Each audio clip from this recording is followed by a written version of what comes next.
بسم اللہ الرحمن الرحیم۔ السلام علیکم ناظرین، میں ہوں doctor Muhammad Salim and welcome to national narrative. ناظرین، پاکستان کے اندر مختلف طرح کے نت نئے منصوبے بنتے رہتے ہیں، پروپیگنڈاز آتے رہتے ہیں، مختلف طرح کی نئی جو اسکیمیں ہیں وہ بنتی رہتی ہیں، کبھی نیشنل گورنمنٹ، کبھی کیا کہتے ہیں ٹیکنوکریٹس کی گورنمنٹ، کبھی پریزیڈینشل سسٹم، کبھی کیا تو کبھی کیا۔ لیکن اس کے ساتھ ساتھ ایک بہت ہی اہم بات جو ہے وہ یہ ہے کہ پاکستان کے اندر یہ بھی ہو سکتا ہے کہ شہباز شریف وزیر اعظم بن سکتا ہے اگر، تو پاکستان کے اندر بلاول بھٹو زرداری پاکستان کا پرائم منسٹر بن سکتا ہے، اور یہ بات that is on the table. Pakistan کے اندر آصف علی زرداری صاحب نے جو پچھلے یہ پورے ٹرم ٹنیور کے اندر بہت ہی زیادہ کوارڈیل ریلیشن شپ رکھی ہے اداروں کے ساتھ، اور اس کے اندر جو اس کو ڈیوٹی اسائن کی گئی تھی وہ انہوں نے من و ان ادا کی ڈیوٹی، اور اس کے بعد وہ چاہتے یہ ہیں کہ اپنی زندگی میں وہ ایک دفعہ بلاول کو وزیر اعظم پاکستان دیکھ لیں۔ اس کے لیے زرداری صاحب کہتے ہیں کہ جو بھی آپ ارینجمنٹ چاہتے ہیں ہم کریں گے۔ اس کے لیے آپ کو پہلے میں بتا دوں کہ کیا یعنی کہ آپس کے اندر معاملات طے ہو رہے ہیں۔ معاملات یہ طے ہو رہے ہیں کہ بلاول بھٹو زرداری کو اگر پرائم منسٹر آف پاکستان بنا دیا جاتا ہے تو محترم آصف علی زرداری اس کے لیے کوئی بھی کام کرنے کے لیے تیار ہے ود ان پاکستان۔ وہ کوئی بھی کام کیا ہے؟ وہ ہے 18ویں ترمیم۔ 18ویں ترمیم جو ہے اس کے اندر سب سے زیادہ جو پاورز آ گئی ہیں صوبوں کے اندر آ گئی ہیں، اور ان کے پاس فائنینشیل پاورز بھی آ گئی ہیں، اور 18ویں ترمیم کی آمد کے بعد سے سینٹر کے پاس وہ پاورز نہیں رہیں، اور جو آرم فورسز ہیں ان کے پاس اس طرح کی پوزیشن نہیں رہی کہ وہ اتنا زیادہ ریونیو جو ہے وہ اس کو اٹھا سکیں۔ تو اس چیز کی وجہ سے وہ مختلف اوقات کے اندر 18ویں ترمیم کے اوپر تنقید کرتے رہتے ہیں اور چاہتے ہیں کہ کسی طریقے سے 18ویں ترمیم کو ریپیل کر دیا جائے۔ اور 18ویں ترمیم کو لانے میں سب سے زیادہ کردار ادا کیا ہے پاکستان پیپلز پارٹی نے۔ یہ اپریل 2010 کو یہ اسمبلی میں آئی، اور اپریل 2010 کو ہی پھر یہ اپروو ہو گئے، پریزیڈنٹ نے سائن کر دیے، تو پارلیمنٹ کا ایکٹ آف پارلیمنٹ بھی یہ بن چکی تھی۔ اس کے اندر 18ویں ترمیم میں بیسیکلی جو پریزیڈنشل پاورز تھیں وہ ساری سرنڈر ہو گئی تھیں،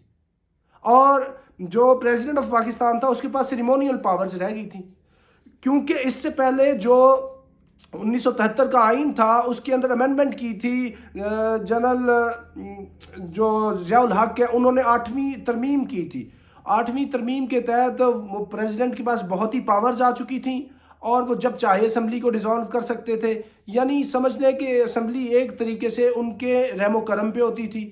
اور اس 8ویں ترمیم کو آگے نواز شریف نے پھر ختم کیا ہے آگے جا کے 97 کے اندر 13ویں ترمیم کی شکل کے اندر، اور ان پاورز کو ختم کیا، کیونکہ یہی جو پاورز تھیں ان کی وجہ سے پریزیڈنٹ نے 90 کے ڈیکیڈ کے اندر الیکٹڈ گورنمنٹس کو مختلف طرح سے وہ گھر بھیج دیا، وہ فاروق لغاری ہوں، وہ غلام اسحاق خان ہوں، تو الیکٹڈ گورنمنٹس گھر جاتی رہیں، اور آگے چل کے جنرل مشرف آ جاتے ہیں، پھر وہ دوبارہ جو ہے یہ اس کو لے کے آتے ہیں اور وہ 13ویں ترمیم کرتے ہیں، اور پریزیڈنٹ کے پاس بہت زیادہ پھر پاورز آ جاتی ہیں، اور ان پاورز کے آنے کی وجہ سے پریزیڈنٹ جو ہے وہ بہت پاورفل ہو جاتا ہے، اور پھر دوبارہ سے جو پرائم منسٹر ہوتا ہے وہ سمجھ لیں کہ ایک طریقے کا سب سروینٹ ٹو پریزیڈنٹ ہو جاتا ہے۔ ایک تو پریزیڈنٹ یونیفارم کے اندر ہوتا ہے، دوسرا اس کے پاس اتنی پاورز ہوتی ہیں۔ یہ ساری پاورز کو کاٹنے کے لیے پھر 18ویں ترمیم لے کے آتی ہے پاکستان پیپلز پارٹی 2010 میں۔ جب سے 18ویں ترمیم آئی ہوئی ہے اس کے اوپر 18ویں ترمیم کے اندر بہت زیادہ وہ آگے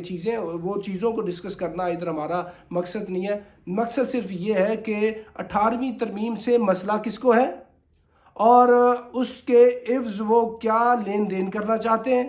18ویں ترمیم سے سب سے زیادہ مسئلہ ہے سینٹر کو، کہ سینٹر اس سے ویک ہوا ہے، اور سینٹر میں خصوصی طور پہ جو اسٹیبلشمنٹ ہے وہ سمجھتی ہے کہ ان کے پاس چونکہ وہ پاورز نہیں ہے، سینٹر میں وہ پیسے نہیں ہیں، وہ ساری چیزیں نہیں ہیں، تو اس لیے یہ جو 18ویں ترمیم ہے یہ کسی طریقے سے ریپیل ہو جائے، اور دوبارہ سے یہ جو فائنینشیل پاورز ہیں وہ ساری سینٹر میں آ جائیں۔ تو یہ کام کیا تھا پاکستان پیپلز پارٹی نے،